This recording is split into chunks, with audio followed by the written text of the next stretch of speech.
Bismillahirrahmanirrahim. Assalamualaikum warahmatullahi wabarakatuh. Alhamdulillahirabbil alamin wassalatu wassalamu ala asyrafil anbiya'i wal mursalin sayyidina wa maulana Muhammadin wa ala alihi wa sahbihi ajma'in. Amma ba'du.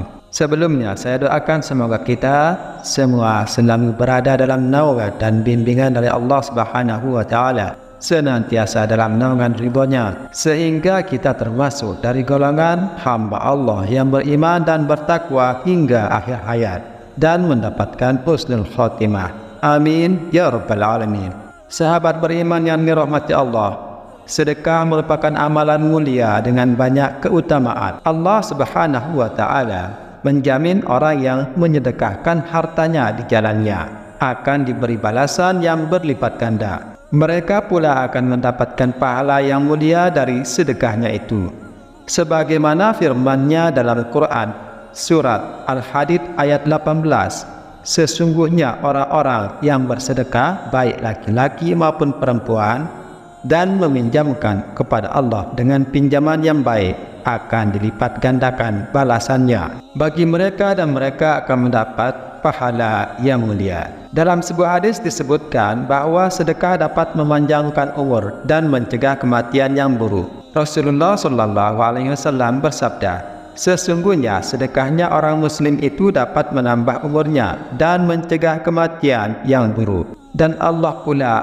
akan menghilangkan darinya sifat sombong, kefakiran dan sifat bangga pada diri sendiri. Hadis riwayat At-Tabrani. Sedekah tidak hanya berbentuk harta benda, sedekah juga bisa dilakukan dalam bentuk non-materi seperti menolong orang lain dengan tenaga dan fikiran, mengajarkan ilmu dan semacamnya.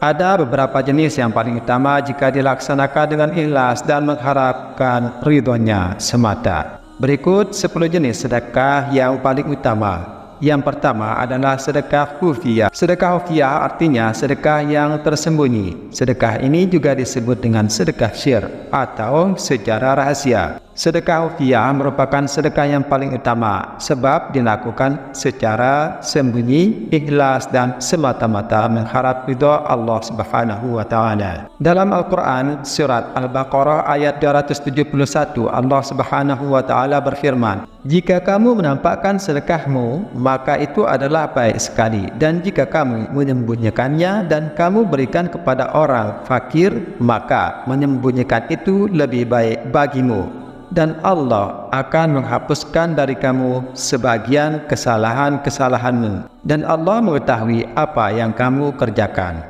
Yang kedua, sedekah dalam keadaan sehat dan kuat. Sedekah yang diberikan ketika sehat lebih utama daripada sedekah yang diberikan ketika sedang sakit atau dalam bentuk wasiat setelah meninggal dunia. Dalam sebuah hadis riwayat Bukhari dan Muslim diceritakan bahwa ada seorang laki-laki yang menemui Nabi Muhammad SAW. Kemudian ia bertanya, wahai Rasulullah, sedekah apa yang pahalanya paling besar?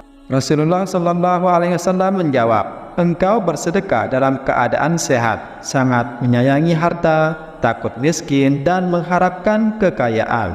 Janganlah engkau menunda-nunda sedekah ketika roh nyawa sampai di tenggorokan, hampir meninggal, barulah engkau berwasiat untuk si fulan, sekian untuk si fulan, sekian, padahal waktu itu kekayaan sudah menjadi hak ahli waris. Yang ketiga, sedekah dari kelebihan harta. Sedekah ini dilakukan ketika kebutuhan sehari-hari dalam rumah tangganya terpenuhi, sementara ia masih memiliki kelebihan harta. Dengan begitu, ia menyedekahkan hartanya kepada orang lain. Allah Subhanahu wa taala berfirman dalam surat Al-Baqarah ayat 219, dan mereka bertanya kepadamu, apa yang mereka infakkan?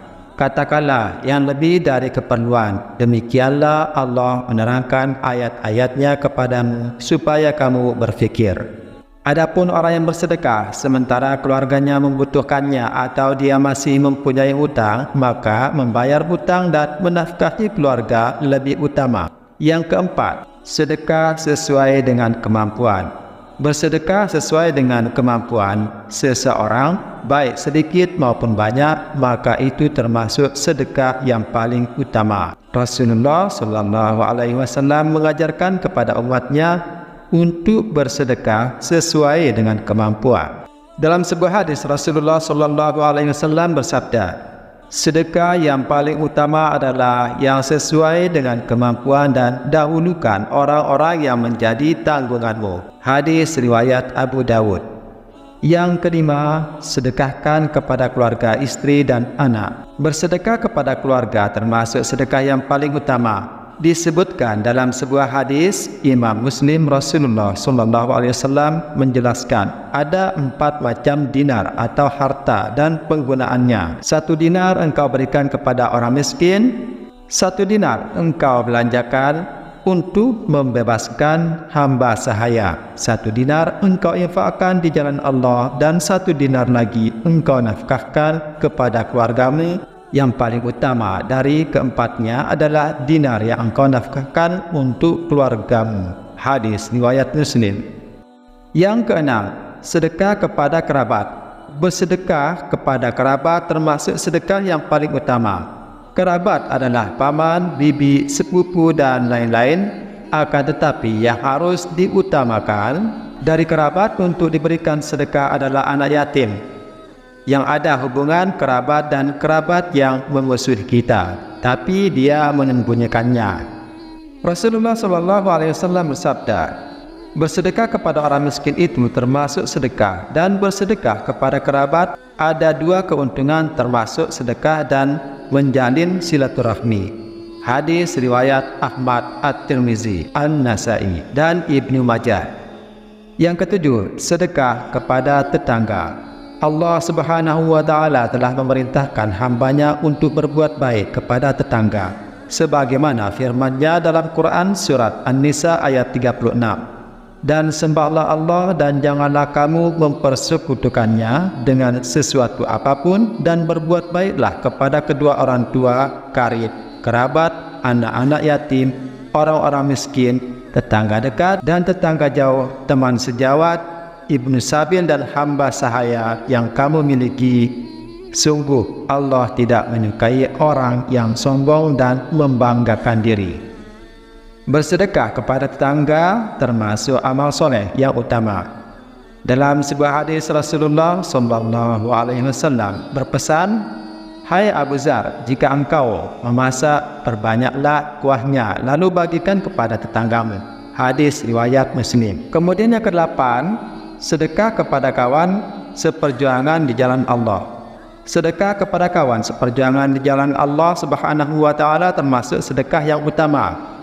Dalam sebuah hadis Rasulullah SAW bersabda, seutama-utama dinar atau harta yang diinfakkan oleh seseorang ialah dinar yang diinfakkan untuk keluarganya, lalu dinar yang diinfakkan untuk kendaraan dalam perjuangan fi sabilillah, dan dinar yang diinfakkan untuk membantu kawan-kawan seperjuangannya fi sabilillah. Hadis riwayat Muslim.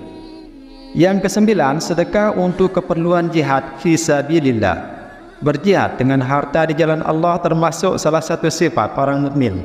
Sebagian ulama berpendapat bahawa jihad memiliki makna luas.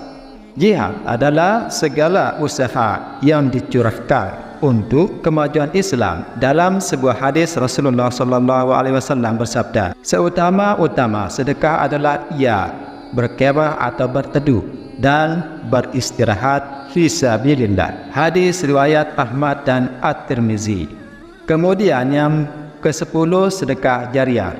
Sedekah jariah adalah sedekah yang akan terus mengalir pahalanya bahkan ketika yang bersangkutan sudah meninggal dunia. Sekalipun sedekah jariah dapat dilakukan dalam berbagai bentuk seperti membangun masjid, menyebarkan ilmu, memberi makan hingga menggali sumur untuk kepentingan orang banyak. Itulah 10 jenis sedekah yang paling utama. Demikian yang bisa saya sampaikan, semoga bermanfaat. Semoga kita termasuk dari hamba Allah yang rajin bersedekah di jalan Allah Subhanahu wa Ta'ala. Amin ya rabbal alamin. Akhirul kalam. Wassalamualaikum warahmatullahi wabarakatuh.